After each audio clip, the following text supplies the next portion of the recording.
multiple investigations happening in D.C. right now. Must be giving Newt a little agita or some flashbacks to when he was Speaker of the House during the Clinton administration.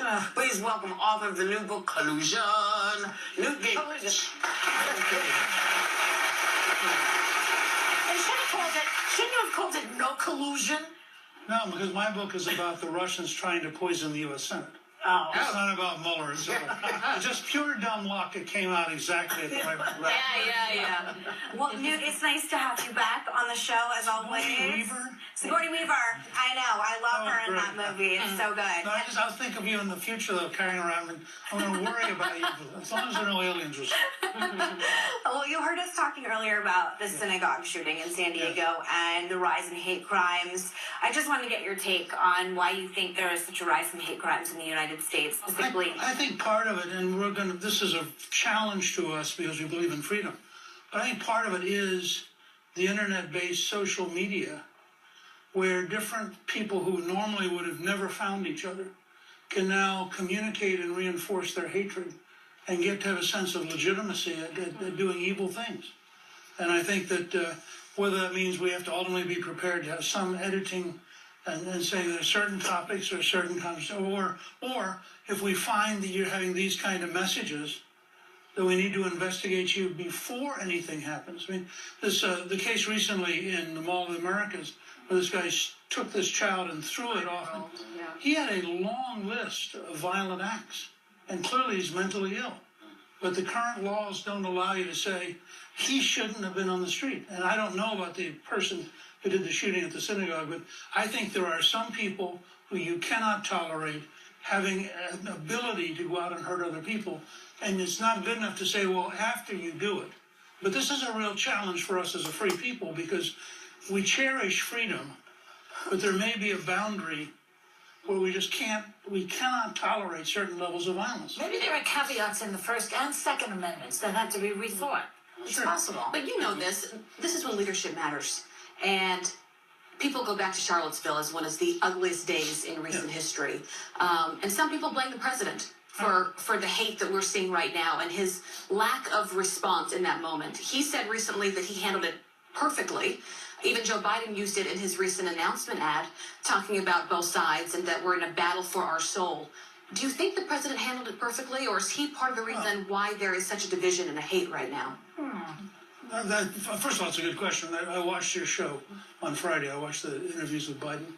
I wanted to start and say that there's this myth on the left. It's not true.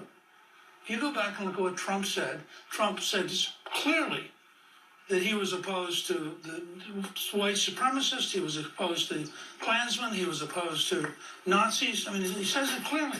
It's not that clear. It's not that clear. Well, I think that the Prime video is pretty darn clear. Well, it's not, because I have what he said right here.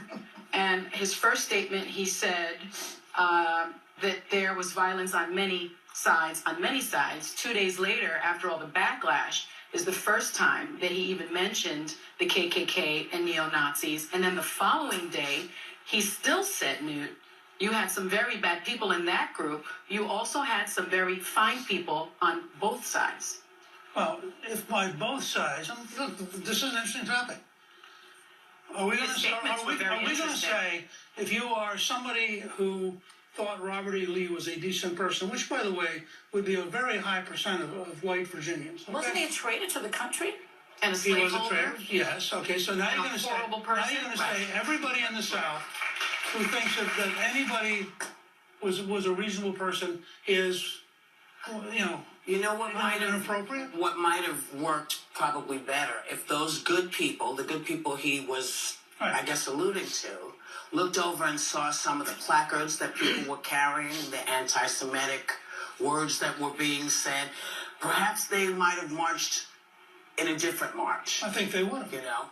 And so I think, but if you see that, you leave. You don't want, if you're going to march with these folks, if you're in the picture with them, it looks like you are part of the problem. So even if you say there were good people, you have to understand that that's not what people see, because you figure if you're a good person and you're marching for the monument, You're not going to let people say, well, you know, we're not going to let Jews take over our lives and no more Jews and no more blacks and all of that stuff. So I think that that's why people have a problem with it. I just want to make 2 points, though, if I could. No, Stop. The first point is that when you look at organized groups like Antifa, there is a fair amount of violence on the left. But that's not what we're talking about. No. We're talking about, I know. let's stick with I know. Charlottesville, All right. because that's what we're talking The about. second point is, you have a president whose daughter and son-in-law and grandchildren are all Jewish.